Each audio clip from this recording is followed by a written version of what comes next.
E, gente, sejam muito bem-vindos e bem-vindas. Vocês já repararam que as redes sociais viraram uma grande vitrine comercial? É a mercantilização das redes. A gente está sendo bombardeado por uma série de propagandas nas timelines e isso é um perigo. Esse é o tema do BG de Casa em Casa de hoje. Fiquem aí conectados porque o programa está começando.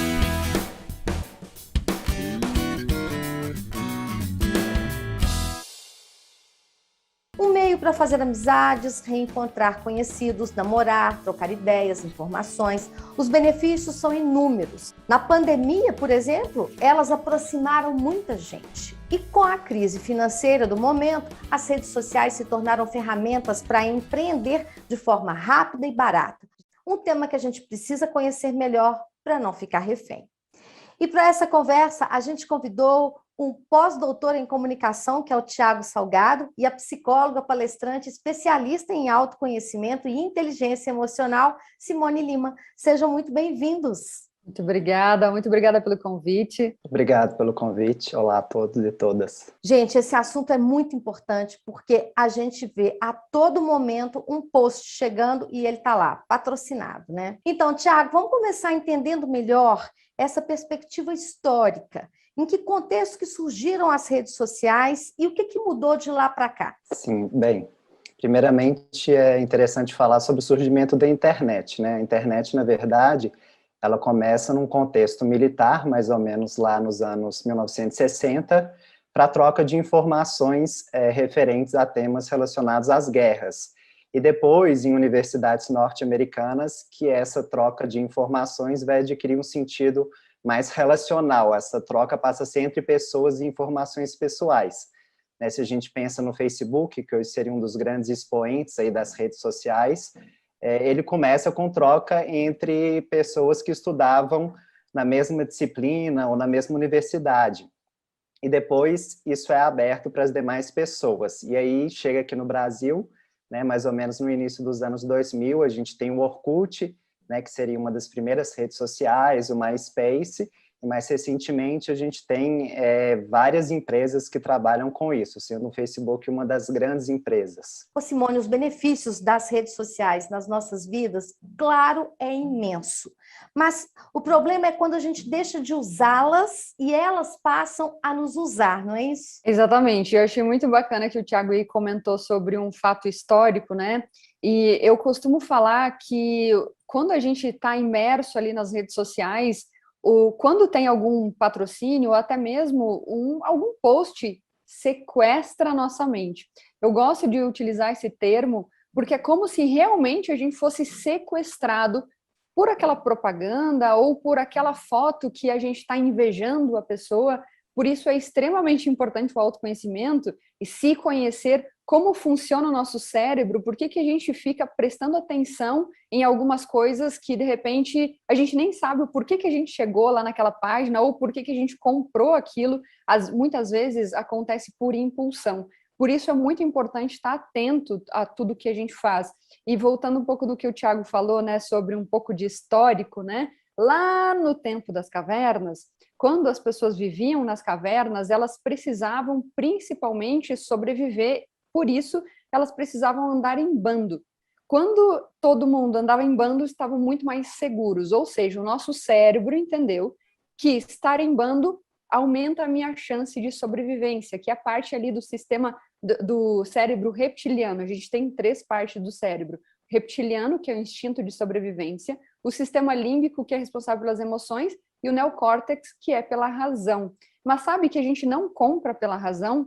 Muitas vezes a gente compra, é o nosso cérebro reptiliano que está decidindo a compra, justamente por uma necessidade de pertencimento. Então, aí a gente entra na questão do marketing digital, né? Tiago, quando que ele surgiu? E houve aí uma mudança de propósito?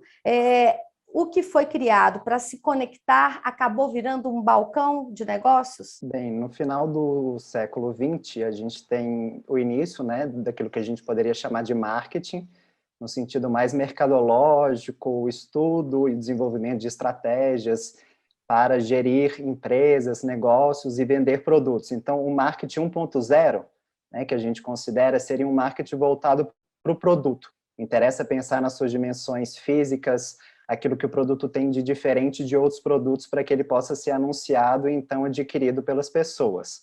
O marketing 2.0, ele já começa a pensar na questão dos consumidores. Então, o foco se desloca do produto para os consumidores. Isso mais ou menos no início dos anos 2000. Depois a gente tem o marketing 3.0, quando a gente tem um advento do que a gente chama da Web 2.0, a possibilidade de interagir com outras pessoas, recorrer aos recursos técnicos e informacionais dos meios online e das mídias digitais que vão propiciar justamente essa troca interacional entre as pessoas. E, recentemente, a gente fala do marketing 4.0, né? Então, o marketing digital ele começa no 3.0 e hoje a gente tem um certo avanço disso, em que o foco está em pensar esse consumidor enquanto uma pessoa que tem dores, sentimentos, emoções, que tem os dois lados aí que a Simone colocou, né? A razão e a emoção, que são conjugados nas estratégias publicitárias e de marketing para a questão da venda. E o marketing digital hoje ele está muito baseado na questão do conteúdo, né? Muito atrelado à questão do marketing de conteúdo. Como que a gente vai anunciar um produto, um serviço, de modo que ele não pareça ser um produto ou um serviço, de modo que ele esteja inserido no cotidiano das pessoas, como se a gente estivesse aqui numa conversa espontânea, mais lúdica, e aí esse produto aparece como algo que eu uso no meu dia a dia, sem aquela força mercadológica falando, o produto é esse, né? Quase aquele exemplo do compre batom, né? Aquela questão persuasiva explícita. Hoje está muito mais implícito, e aí tem várias questões decorrentes disso. Tem uma propaganda antiga também, que era de uma tesourinha, que falava assim, eu tenho, você não tem. É mais ou menos isso também, né? A tesourinha da Mini.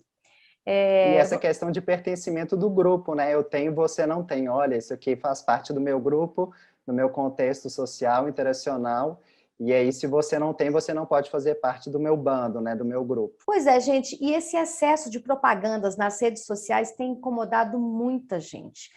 Principalmente as pessoas que têm que trabalhar nas redes sociais. Vejam só esse depoimento que a gente recebeu. Eu acho que a proliferação de propagandas e de anúncios em redes sociais como o TikTok, como o Instagram, disfarçados de conteúdo, acaba prejudicando um pouco o uso dessas redes para todo mundo. Antigamente, você abria as histórias do Instagram, por exemplo, e você via o que seus amigos estavam fazendo, onde que eles estavam, o que eles estavam assistindo, o que eles estavam comendo. Era meio que uma forma da gente se inteirar da vida uns dos outros. E ainda existe isso, só que eu acho que hoje em dia está em menor grau. Isso é como se fosse segundo plano, e a utilidade principal dessas redes parece ser mais vender as coisas. E nem é perfis de marcas ou de empresas, não. São pessoas normais. Eu, por exemplo, não sigo nenhuma empresa, não sigo nenhuma marca, não sigo nem influenciador, nem celebridade. Só sigo pessoas reais que eu conheço na vida real. E mesmo assim, o meu feed de histórias no Instagram é dominado por gente vendendo N coisas. E eu entendo que a situação econômica atual tá ruim, complica para todo mundo. A gente acaba tendo que trabalhar dobrado, fora do horário comercial, fora do espaço comercial. E os perfis empresariais de marcas não bastam mais. A gente tem que vender o nosso peixe no perfil pessoal também. O que era para ser um lugar de descontração acaba sendo um lugar de constante trabalho, de constante venda. Ô Simone, por que o mundo digital tem tanto poder sobre nós hoje, principalmente com a chegada da pandemia? Tem uma frase que diz que marketing é o coração do negócio, quando, na verdade, agora, nesse momento, marketing é simplesmente a sobrevivência do negócio.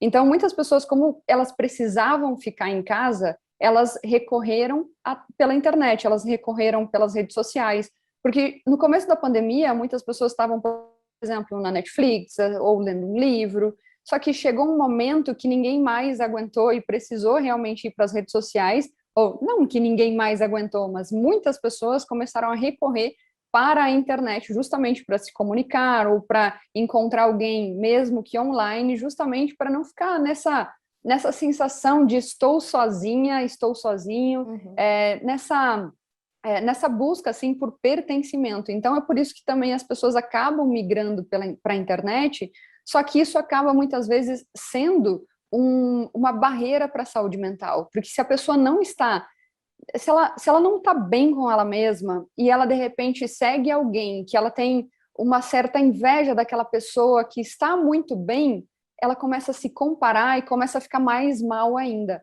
Por isso que é muito importante fazer um detox da sua rede social. Seja você ficar um tempo sem ver, ou pelo menos você tirar coisas ou tirar pessoas ali da tua timeline que não te fazem bem. Isso eu mesma já fiz, num momento que eu não estava legal, eu simplesmente deixei um pouco de lado ou deixei de seguir algumas pessoas que eu estava incomodada. Depois que eu voltei para o meu centro de equilíbrio emocional, voltei à minha rotina tranquila, mas por isso que é muito importante a gente saber dominar as nossas ações, saber o que eu vou consumir, o que eu não vou. É muito importante essa seleção. Ô, Tiago, do que se trata o mercado da atenção e como é que ele entra nessa nossa conversa da mercantilização nas redes sociais? Hoje tem muito se falado, né, sobre a economia da atenção, essa questão estratégica, né, na qual as redes sociais se baseiam e o próprio marketing também. Né, o exemplo clássico são as mensagens que a gente recebe na nossa timeline, seja uma publicação de uma pessoa que a gente conhece ou de uma empresa que a gente segue, ou mesmo anúncios que são colocados e que aparecem ali mesmo sem a gente querer. Né? Então tem todo um sentido de que a nossa atenção ela deve se voltar para essas mensagens. E as redes sociais, elas tentam, por meio de ícones, né, sejam os botões de curtir, de compartilhar, o coraçãozinho que a gente tem para dar um like, ou o espaço que a gente tem para postar, colocar uma hashtag, tudo isso são estratégias para que a gente passe mais tempo naqueles meios, para que a nossa atenção permaneça direcionada para os conteúdos.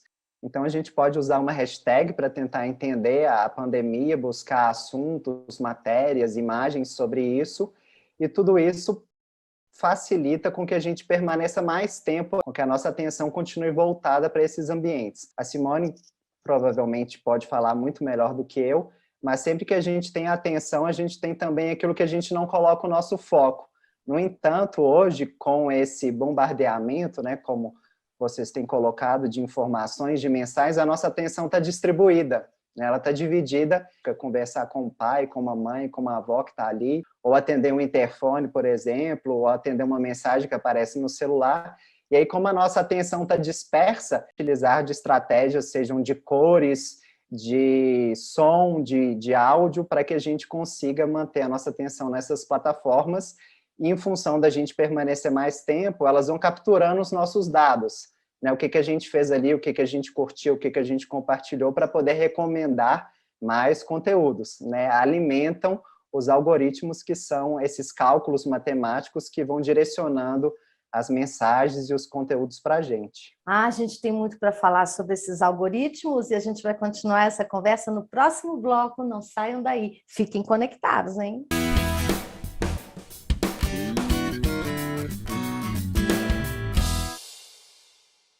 O BG de Casa em Casa está de volta hoje falando sobre um assunto que está na timeline de todo mundo, a mercantilização das redes sociais. Eu estou aqui com o Tiago Salgado, que é pós-doutor em comunicação, e com a Simone Lima, que é psicóloga especialista em autoconhecimento e inteligência emocional. E os dois sabem muito de tudo isso. Ô Simone, eu sei que você tem 480 mil seguidores, já sou uma delas, tá? E eu queria saber o seguinte, como que você enxerga essas estratégias? Parece que a gente fica meio hipnotizado por essas propagandas, esses posts patrocinados, e a gente acaba embarcando nessa? Muitas vezes, como eu falei, a nossa mente ela acaba sendo sequestrada. A gente tem dentro de nós um inimigo, que esse inimigo, se você não está presente para ele, que é o nosso ego, ele acaba simplesmente tendo comportamentos reativos justamente para esse pertencimento. Então, se a gente não está alerta, se a gente não está presente sobre o que eu estou fazendo, onde eu estou entrando, o que eu estou comprando, a gente simplesmente vai num piloto automático, como se fosse um barco à deriva, que simplesmente o vento leva para qualquer lado, bate nas rochas ou fica, sabe, à deriva. Portanto, é muito importante a gente dominar a nossa mente. E o que acontece? Quando eu entrei nas redes sociais, assim, é difícil esse trabalho no começo, só que o meu negócio, ele deslanchou na pandemia, justamente porque eu comecei a colocar meus vídeos no TikTok, e no TikTok ainda estava, assim, ainda era mato, né? Quando eu comecei a entrar lá e comecei a colocar os vídeos. e começou a viralizar muito. E realmente eu percebo que muitas pessoas acabavam permanecendo no vídeo. E eu fui fazendo a engenharia reversa do porquê que isso está acontecendo, e eu entendi que eu estava colocando alguns gatilhos que são atalhos mentais. Atalhos mentais é quando você chama a atenção da pessoa para o que ela precisa ou o que faz sentido para ela, e com isso ela permanece no teu vídeo ou no teu conteúdo até o final e faz uma ação que você sugere, né? O que acontece? Muitas vezes eu vejo que o marketing ele funciona para você conectar a pessoa que precisa daquilo, sabe aquela pessoa que está com uma dor muito grande, eu preciso resolver, com aquela pessoa que resolve. Então o marketing ele está aqui no meio. Muitas vezes ele pode ser benéfico, ele é benéfico justamente para conectar essas duas pessoas. Acontece que quando a pessoa não está alerta, não está atenta sobre qual é o comportamento que ela está tendo, se ela simplesmente está sendo levada pela manada, isso acaba sendo muito perigoso, sabe? Então, por isso, às vezes a pessoa realmente acaba sendo hipnotizada por propagandas que dizem, olha, compre, se você não tem isso, você está fora, você não pertence. Por quê? Porque muitas empresas utilizam isso de uma forma que faz com que a pessoa não se sinta pertencente e acaba querendo entrar nisso, né? Pois é. Tiago, como saber quais desses anúncios ou ofertas são benéficos e são maléficos? Essa é uma pergunta bem difícil, né, de ser respondida, mas eu acho que é um pouco o que Simone comentou, assim, de estar alerta, né? Acho que a grande questão é como estar alerta no meio da pandemia, desse cansaço, né? Tem um autor coreano, Byung Chul Han, ele fala sobre a sociedade do cansaço, né? O quanto que a gente está esgotado, né, nesse fluxo informacional intenso. Se a gente pensa no que a gente recebe, eu acho que tem muito mais a ver com o conteúdo, com aquilo que está ali, digamos assim, na mensagem, do que propriamente no como ela é circulada ou veiculada. Eu acho que a atenção nossa tem que estar justamente em dar uma parada, assim, no que Simone recomendou, né, dessa desconexão, dar um passo atrás, assim. Calma, será que eu tenho condições econômicas de aderir àquele produto, àquele serviço neste momento? Será que eu preciso daquilo agora? Claro que tem questão do desejo, né? A publicidade trabalha com a falta, com aquilo que está ausente e que pode ser preenchido aí, entre aspas, né, por um produto ou um serviço. No entanto, eu acho que cabe a nós, né, sermos críticos em relação a essas mensagens, não achar também que a publicidade é a grande vilã, né? Eu acho que nós também temos responsabilidade nisso, afinal de contas somos nós que decidimos, certamente que essa decisão ela é influenciada pelos anúncios. A publicidade trabalha com a questão do desejo, da falta, da persuasão. No entanto, é necessário a gente desenvolver essa visão crítica em relação àquilo que a gente compra, né? Seja pelo conteúdo que está ali, como também pensando na nossa situação, na nossa condição financeira, emocional, atual. Então, acho que cabe a gente dar espaço para trás e avaliar o nosso contexto como um todo, né? Tentando, em certa medida, criticar e refletir sobre as mensagens que a gente recebe. Ai, com certeza. E tem muitos sites e perfis de compras que podem colocar a pessoa em maus lençóis. Vamos ver esse depoimento aqui? Ano passado, já era pandemia, inclusive, eu efetuei uma compra online. Eu nunca fui de comprar roupas online, comecei a ter esse costume durante a pandemia, porque eu preferia mais ir à loja para poder experimentar. Enfim, eu entrei em um Instagram de vendas de roupas e eu comprei. O preço estava muito bom, estava tudo muito bom e tinha mais de 20 mil seguidores e tinha alguns seguidores em comum, inclusive. Então eu acreditei que o site fosse super de confiança, efetuei o pagamento. Não apareceu para mim o comprovante, muito menos o código de rastreio de Sedex. E aí eu comecei a estranhar muito. Depois eu fui descobrir que na verdade não existia essa loja e nunca mais obtive nenhuma resposta dessa loja. Inclusive a conta dela foi até deletada porque eu fui procurar e não tem mais. Então foi isso, foi um engano. As compras online cresceram muito nos últimos tempos, né? Vocês acham que a internet virou terra de ninguém para essa mercantilização das redes sociais? O que eu vejo é que, principalmente nesse momento em que a pessoa vai dar esse passo para compra, é muito importante que ela perceba ou que ela procure algo sobre a empresa, seja um lastro, seja procurar no Google, seja até mesmo ver depoimentos, porque tem muitas pessoas boas, tem empresas boas, ao mesmo tempo tem sim golpistas em todo lado. Por isso que é muito importante a pessoa parar, como o Thiago está falando, parar, analisar, será que eu preciso? Será que eu estou fazendo essa compra por impulso? Será que realmente eu não estou querendo suprir um vazio interno que seria de outra forma que seria suprida? Então, ao mesmo tempo que a internet avança muito rápido, as leis, elas geralmente não acompanham essa velocidade, apesar de que hoje a gente tem a lei LGPD, que já está suprindo muito essa carência que existia no online, né, sobre a proteção de dados. Então, isso é extremamente essencial, mas é muito importante que a pessoa analise se essa empresa ela tem procedência, se alguém já comprou, se tem alguma reclamação, algo nesse sentido, é muito importante. Ô, Thiago, fala pra gente sobre os algoritmos. Eles acabam nos levando também a comprar coisas que às vezes a gente nem gostaria, mas a gente se identifica de alguma forma. Isso é uma estratégia de meio que desumanizar a internet? Os algoritmos, eles têm um grande impacto em relação àquilo que é recomendado para nós. Eles são esses cálculos matemáticos que, na verdade, aparecem antes da internet. Uma receita de bolo, de um certo alimento, é entendido como algoritmo, é um conjunto de passos que a gente dá para realizar alguma coisa. E nas redes sociais, esses cálculos, eles se baseiam naquilo que a gente curte, naquilo que a gente comenta, em quem a gente segue, em quem a gente deixa de seguir, naquilo que a gente comenta seja captado, né, pelo sistema de voz do nosso smartphone ou também nas DMs, né, nas mensagens diretas que a gente troca com as pessoas.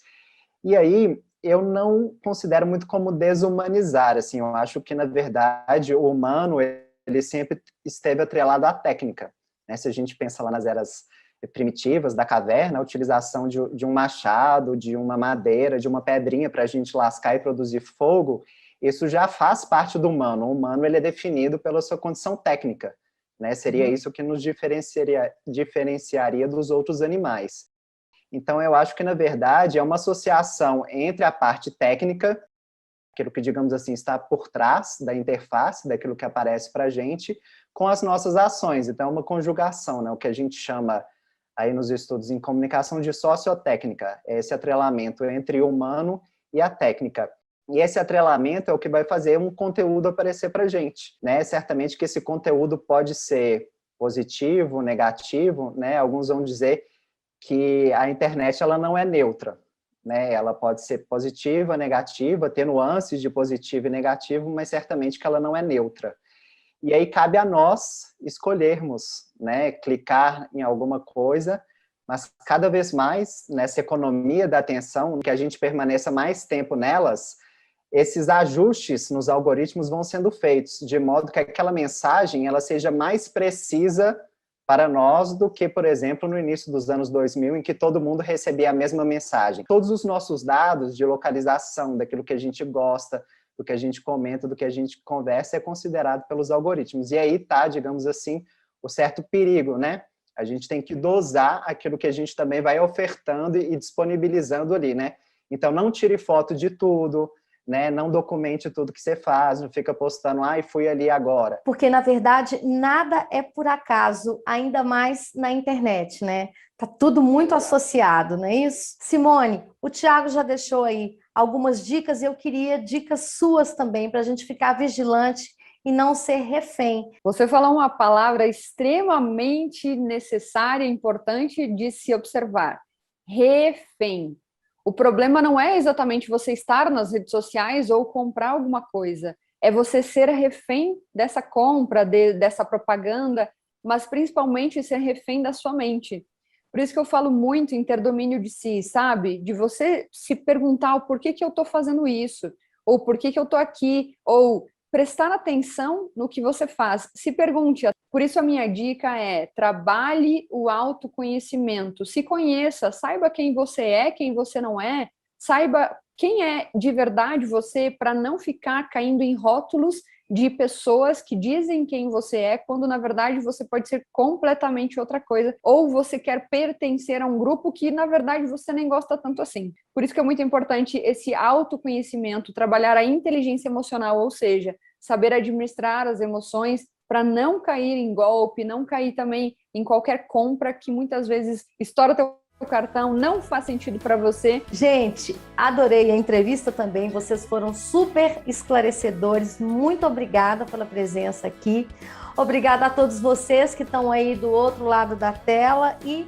se cuidem no virtual ou no presencial e usem máscara.